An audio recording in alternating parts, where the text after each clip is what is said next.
கரூர் மாவட்டம் குளித்தலை அருகே மேட்டுமருதூர் காளியம்மன் கோவிலில் முதலாம் ஆண்டு குத்துவிளக்கு பூஜை நடைபெற்றது. ஆடி 4ஆம் வெள்ளிக்கிழமையொட்டி பெண் பக்தர்கள் பலரும் கலந்து கொண்டு குத்துவிளக்கு பூஜை நடத்தினர்.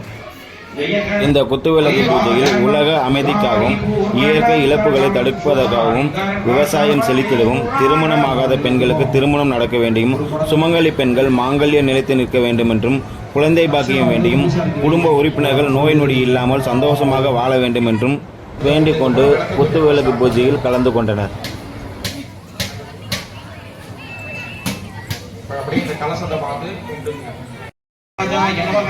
ओम जलाधिपतये नमः ओम वासवस्थाय नमः ओम गंगाय नमः ओम यमुनाय नमः ओम कावेरी नमः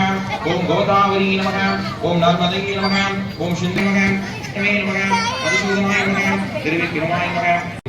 பூஜை நான் ஒரு கலசம் வச்சிருக்கேன் தெரியுது நான் உங்களுக்கு எல்லாத்துக்கும் ஒரு குடம் தட்சணை வந்து பூசாரிக்கு வைங்க உங்களால முடிஞ்சது வைங்க நம்ம பாவம் ஒரு முடிஞ்சதுக்கு அப்புறம் விளக்கு பூஜை நம்ம ஸ்டார்ட் பண்ணுறோம். காரணம் நிரந்தரம் நிரந்தராந்தி வந்தாயம் கரந்தரே நிரந்தரம் வசந்தனே சயோகினா சமேகதமாதரே அயோயகம் பிரஜல்பதி பிரபாதரோகதாமதோஷதாம் ஹிமாயுசி கணேச ஜய கணே ஓம் ஆகோஷம் பிரம்மா ஓம்